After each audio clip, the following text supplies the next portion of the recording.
porque no se puede hacer daño a nadie, ¿no? No se puede morder a nadie. Entonces, pero había que defender el castillo de alguna forma. Entonces ella lo que hizo es la luna de colores, que en realidad es su padre, que está en lo alto del universo, lo que hace es estirar el universo hacia abajo, crear una ola para proteger el castillo. Eso es lo que veis. Es maravilloso. Sin hacer daño a nadie. ¿Y qué pasó con, ahora que estamos en ello? Porque también quería preguntar, ¿qué pasó con la sirena? La sirena fue desde el primer día, porque sabíamos que había algún momento, ¿no? Sí, sí. Porque es que, ya, pero es que la sirena, es que está la sirena, es más, pero la sirena es que no existe. Muy bien, claro que sí. Yo necesitaba que dibujase una sirena, porque el dibujo es el del otro lado. Sí. Veis una mujer sumergida en el agua, ¿no? Una cara. Entonces yo necesitaba que dibujase una sirena porque el abuelo le había contado a Maggie que su madre le abandonó cuando era bebé porque era una sirena y tenía que regresar al mar. No podía respirar fuera del agua. Era un cuento que le contó para protegerla de otras cosas.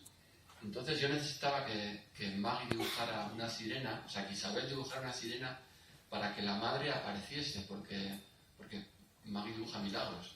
Y la madre, la forma de conseguir que su madre apareciera era dibujando una sirena. Entonces le pedí que dibujara una sirena, pero es que Isabel dijo lo que acaba de decir, que las sirenas no existen. Entonces no podía dibujar una sirena. Bueno, a mí no me lo dijo. Te lo dijo a ti, pero... Y entonces yo estuve peleándome de sacar imágenes de sirenas, porque bueno, no hubo manera, hizo su propia historia. Entonces, es que ella escribió una historia paralela. Sí, ella hace un cuento paralelo. Y al final tuvo una concesión conmigo que yo no sabía qué hacer, porque claro, si no dibujaba la sirena, no sé cómo iba a ir la novela. O sea, tenía que inventarme algo. Te hacer una pregunta sobre eso. ¿Cómo influyen los dibujos en el desarrollo del libro? Y en los personajes de la trama, porque es lo que estás hablando, ¿no? Claro, pues imagínate. O sea, pues si no llega a dibujar la sirena que la hizo sumergida en el agua, claro, si está sumergida en el agua no se ve que es una sirena. Entonces ella no rompe ninguna de sus reglas, que son básicas. Isabel considera que los árboles hablan y tienen corazón, pero las sirenas no existen. Muy bien, claro que sí. Ese es su universo. Entonces, al final hizo una concesión y la dejó sumergida, que se le ocurrió a ella sola. Y bueno, entonces, ¿cómo influyes en el libro? Pues completamente. Si no llega a dibujar la sirena, yo hubiera tenido que inventar otro final. Sí, pero también lo hubiera hecho convencido, porque ella se identificó con Maggie. O sea, ella tenía todos los secretos de Maggie. Este universo del que estamos hablando es el que conforma al personaje. Entonces, yo sabía que Isabel era Maggie. Ella tiene el secreto de los milagros, está claro. O sea, una persona que es capaz de dibujar una ola de colores con su padre en el cielo, está claro que yo lo único que tenía que hacer era dejarme guiar. A mí me gustaría que me explicaras qué es lo que tiene la mirada de los niños, que es tan especial a la hora de observar la realidad. Porque es uno de los temas que tenéis también. Sí, bueno, yo lo que... Sobre la mirada de los niños yo lo aprendí en la anterior novela, La lengua de los secretos, ¿no? Mi padre era un niño, esa es la historia de mi padre durante la guerra civil. Mi padre era un niño de la guerra que bueno, se perdió a sus padres cuando empezaron los bombardeos en Bilbao. Tuvieron que salir de casa, andó vagando por ahí durante 1 año y medio, acabó refugiado en Francia, sin saber nada de sus padres. Le cayeron bombas cerca, estuvo a punto de morir de hambre, se inventó, y eso que parece un drama, para mi padre fue una aventura maravillosa porque se inventó unas gafas mágicas antibombas con las que no podía morir. Pensaba que era caballito blanco, ¿no? Eso que dicen los niños, a él no le podía ocurrir nada. De hecho, sus hermanos pensaban que tampoco que a él no le podía ocurrir nada, de verdad, les convenció, entonces no se separaban de él nunca, ¿no? Y esa es la visión. Yo estuve 3 años metido en la cabeza de mi padre cuando era niño para intentar entender cómo podía ocurrir eso. No sé cómo lo entendí y sigo ahí, en esa mirada. Lo que me interesa de la mirada infantil es que va directa al corazón. O sea, retrata la realidad como nada, como nadie, como ninguna cámara fotográfica es capaz de retratar la realidad como la mirada de un niño. Porque está exenta de ideologías, está exenta de... no ve los muros, lo que has comentado antes, ¿no? No de los muros que separan a la gente, tampoco tiene historia detrás, los niños no tienen historia, entonces simplemente tienen los ojos abiertos y miran el corazón, ellos buscan cariño, punto, y se acaba ahí.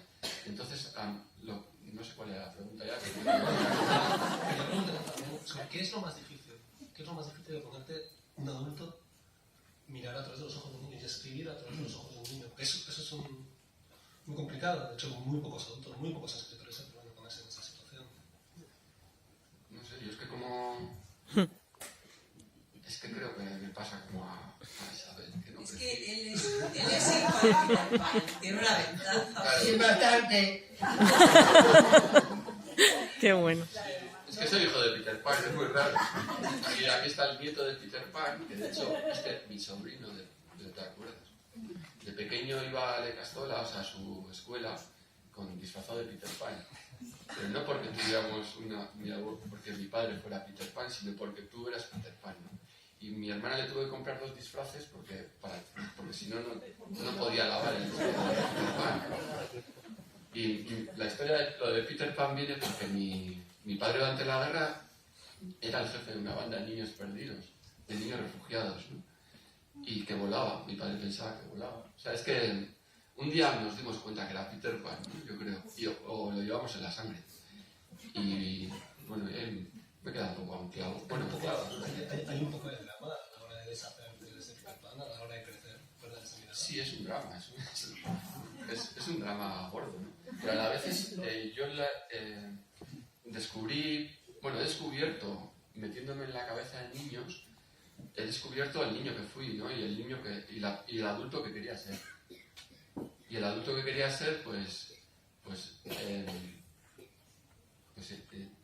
yo quería ser bombero y escritor.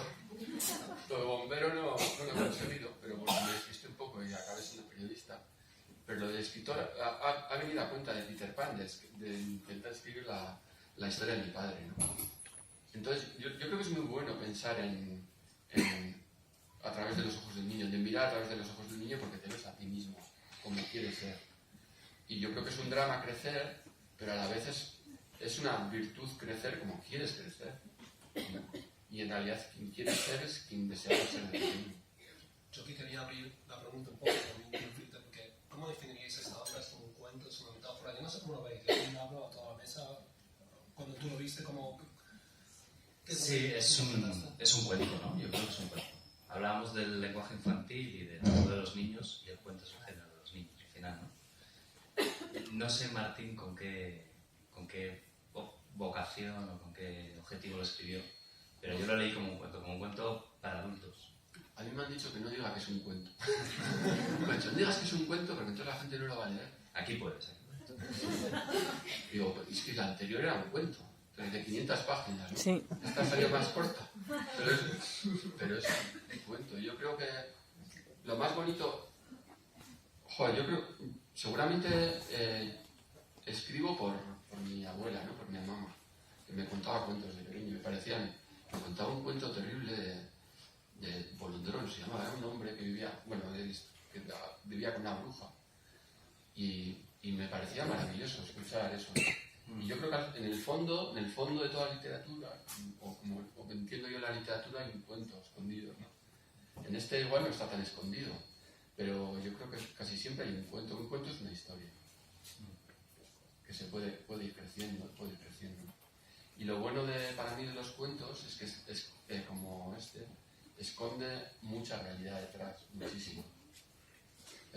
Esconde la realidad de Alzheimer, esconde la realidad de los niños que viven en un planeta difícil, como es este. Esconde el Bilbao de los años 80, que era muy duro y a la vez maravilloso, porque era un lugar donde podía ocurrir de todo en cualquier momento. Esconde muchas cosas. Claro, decir que es un cuento de los años 80 en Bilbao es como un contraste. Yo creo que es justamente un cuento por eso, porque es poner un espejo diferente, deformador Sí. a la realidad y que es lo que te hace entenderla muchísimo mejor, ¿no? Sí. Y luego, a mí lo que, pensando en ese cuento y cuando estábamos escribiéndolo, eso lo hemos hablado, ¿no? O sea, aquí, igual en ese Bilbao, que para mí era Bilbao de los años 80, para ti es Vallecas de los años 80, ¿no? Es una realidad universal. Yo creo que vivimos realidades muy parecidas. Sí. Yo no sé si Mercedes sabe cómo han visto el libro, cuando lo han leído, cuando se han sacado, cómo... Es que, ¿te ha gustado el libro, Isabel? Sí. Bueno, Isabel leí el libro hace un poquito, porque claro, ella acabó siendo Maggie, ¿no? ¿Te pasaba las mismas cosas? Bueno, pero es que yo soy Maggie, pero yo no soy Maggie, pero Maggie, ella es ella, pero yo soy yo, pero somos las dos igual. Muy bien. Claro, a ver, Qué mona me es. pasa como Martín, no sé cuál era la pregunta. No, a ver, ¿cómo han interpretado el libro? El libro, a ver, yo... Una... Bueno, para mí es también un cuento, porque yo he vivido un cuento. Yo he vivido un cuento dentro Claro. de dos cuentos. Me he salido hace un poquito y escribiéndolo ahora con perspectiva. Entonces, para mí es, bueno, es una novela, realmente, porque cuenta cosas... es que a la primera lectura no se ve, es como os digo con Isabel, es un libro que no se lee, no se entiende a la primera. No lo descubres con la primera lectura. Yo le he tenido que leer, después de un año de trabajo, sabiendo los intríngulis y muchos secretos, he tenido que leerlo 2 veces y además una tercera con Isabel, que ya se lo he transformado para saber lo que tenía escondido. Entonces, para mí es una historia, realmente es una historia, lo que tú dices, yo no lo sabría definir. Para mí la novela es una historia larga o corta, ¿no? No lo sabría definir. Un cuento dirigido a niños... Corto. Un cuento corto. Un cuento es más corto. Parecería un cuento, para mí es una novela tiene mucha profundidad, es una historia increíble. Isabel nunca entendió nunca el trasfondo social de Maggie, porque se lo inventaba, como es Maggie, ¿no? Lo ha creado ella. Y sigue sin entenderlo, con lo cual, bueno, la historia le gustó y lo que más le interesaba es si aparecía o no aparecía su madre, ¿verdad? Isa, ¿qué es lo que te gustó más de la novela? Bueno, ¿Descubrimos? sí, pero... a ver, ¿me puede repetírmelo?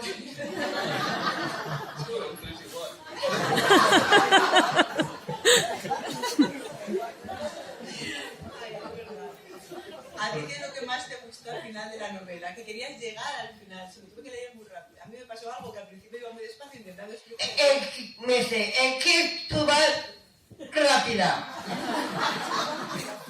Al principio iba muy despacio y luego al final tuve que leerse de tirón, saltándome los pormenores, porque a ella lo que le interesaba era el cuento. ¿Qué pasaba al final, no? Claro. Descubría o encontraba o no encontraba a su madre, ¿no? Y lo encontramos. Porque la madre se ha corteado, porque ella está... a ver, ¿cómo te voy a decir? Porque la madre está tirada y está enferma. Bueno, esto es un spoiler. Isabel. Qué bueno. Es un spoiler a tu manera. Hay que leer el libro. Sí. De todas maneras, el libro sí es una bonita imagen de cómo se va descubriendo la realidad. Eso es una parte... Sí, sí, como vamos abriendo los ojos a la realidad, ¿no?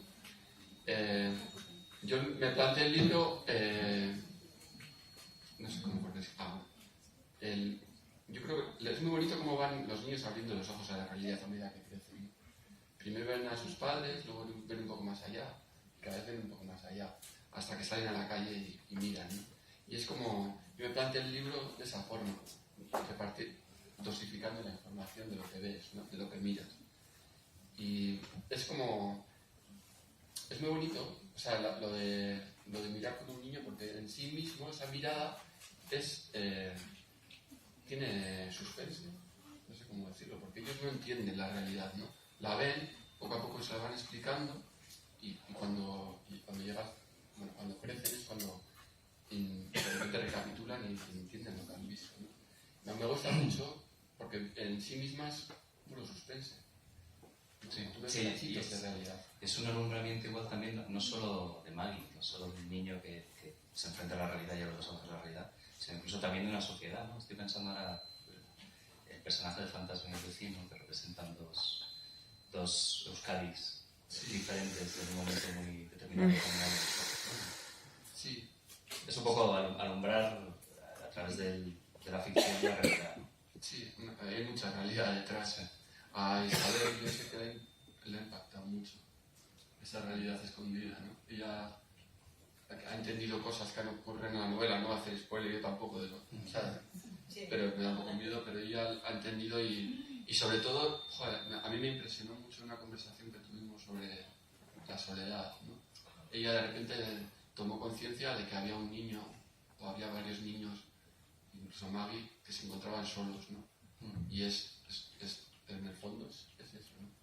Somos niños solos que necesitan mirar fuera para sentirse acompañados, ¿no? Y ella lo ha entendido muy bien, eso le ha llegado muy profundo y contó algo suyo y a mí me hizo mucha ilusión, bueno, ver cómo ella también ha descubierto poco a poco el cuento, ¿no? Y yo creo que el círculo la ha cerrado hace muy poco. Sí, es que además Martín trabajó muy bien con Isabel y trabajaste muy bien, descubrimos, nos metimos en un... al principio le iba contando historias concretas y hubo un momento en que Isabel, tú dijiste vamos a trabajar las emociones, ¿te acuerdas? Ah, sí. Eso fue un momento importante, diferente y muy difícil para Isabel porque tenía que dibujar emociones. Hasta ahora ella, si ya era difícil contarle algo, ella lo interpretaba, luego era hablarle de la soledad, del miedo, cómo dibujar todo eso, ¿no? La sorpresa. La sorpresa. Bueno, ahora mismo no está ahí. Hay uno de los dibujos que aparecen, son la ciudad, los edificios, y hay unos pájaros, que son las palomas, con cara de sorpresa. La sorpresa. Yo necesitaba una sorpresa y empezamos a trabajar con ella y a mí no se me ocurría ninguna idea para transmitirle sorpresa, ¿no? Se lo inventó ella. Es que ves el dibujo y es sorpresa, ¿no? Y hay otros dibujos. No, esta es la sirena. Hay otros dibujos que es el miedo. Y lo ves y es miedo. Poco a poco ella fue dando pasos tremendos porque se salió un poco de su universo y empezó a dibujar otros universos, el universo de Maggie, realmente empezó a pintarlo. Pero este proceso es muy interesante porque lo que queríamos transmitir es que el mundo de los hombres estaba comiendo al mundo de Maggie y es el mundo de Maggie son los árboles, que es con quien ella se comunica, porque las personas que tienen dificultades para comunicarse se comunican mejor con aquellos que no hablan, porque no les da vergüenza. Le pasa a mi sobrina también. Entonces ella se comunica muy bien con árboles, porque los árboles le hablan en su mismo idioma, es decir, en silencio. Entonces en la ciudad lo que hace es comerse, los edificios se comen, caen como una guillotina sobre el mundo de Maggie, ¿no? Y esas son simbologías que ella tiene dentro, que en cuanto le hablas algo, aparecen. Martín, quería preguntarte, ¿qué es lo que aportan los dibujos a un texto literario? ¿Cuál es la relación que hay entre el texto y el dibujo? A mí en este caso, la novela es dibujos también. Ah, claro. Nadie dijo nada. Pero los dibujos, las palomas que están... Es más, hubo un momento en que dijo, bueno, déjalo, yo creo que es muy complicado, vamos a no agobiarla. Y dije, no, tienes que ver lo que está haciendo, ¿te acuerdas? Sí. Sí que me acuerdo. Sin haberlo pintado, sin haberlo coloreado. Sí. Y ella tira para adelante sola. Bien, nos dejó asombrados como ese. ¿No? Este es el miedo, este fue el miedo. Sí, pues sí. Por ejemplo, decías cómo interactúa después de tener este dibujo, el de la sorpresa, yo el siguiente capítulo arranco con esa sorpresa que ella ha dibujado. Ella dice, en el texto se dice, hasta los pájaros se asombran, ¿no? De algo que ha ocurrido. O sea, yo utilizo lo que ella dibuja para crear. Y es más, hay veces que la acción o la novela avanza en su dibujo. Y a mí me permite dar una elipsis, ¿no? O sea, dar un paso hacia adelante sin narrarlo, porque se ha entendido, ella la ha creado. Ella es creadora, ella es autora, es que es autora, somos coautores de esta novela, los tres. Quiero dar paso a un turno de preguntas, pero antes voy a hacer, para acabar, ¿qué mensaje te gustaría que los lectores retuvieran después de la lectura de tu libro, de vuestro libro? Pues, ojalá, hay muchos mensajes, pero yo ahora mismo me quedo con un mensaje que me ha transmitido una persona de las que no lo veo ahora, que me ha estado hablando de algo que le ha ocurrido, que le ocurrió, que le ocurre. Y que ese mensaje tiene que ver con... yo creo que todas las personas estamos marcados por los hechos que nos ocurren, ¿no? Y hay personas que están marcadas por hechos que no recuerdan, porque eran muy niños, ¿no? El cariño es fundamental en las personas y en los niños más que en nadie, porque es justo cuando se están haciendo como personas.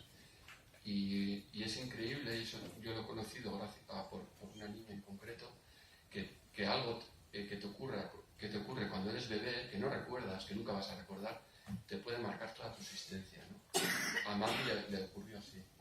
No recibió el suficiente cariño en su primer año de vida y eso ha sido un lastre para ella. Le ha obligado a meterse hacia adentro porque tiene miedo a no tener cariño. Y una vez que lo tiene miedo a perderlo, ¿no? Entonces se convierte en Peter Pan, porque lo que quiere es detener el tiempo. Ahora tengo el cariño que no tuve, entonces ya dejo de crecer.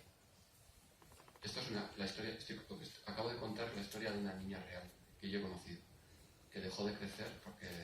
Sí, es un síndrome real. Es un síndrome, el síndrome de la carencia afectiva. Y entonces, lo que quiero transmitir en el fondo de todo esto es que es fundamental que demos y recibamos cariño. Y más que nunca cuando somos niños. Y incluso cuando somos niños que no entienden ni saben nada de lo que les ocurre. Porque eso te marca tu existencia para bien o para mal. Cuanto más cariño, más capaz vas a ser en el futuro. Cuanto más cariño recibas, más capaz vas a ser en el futuro de darlo y recibirlo. Mejor vas a vivir. Bueno, ahora es su turno. Aquellos que desean hacer una pregunta.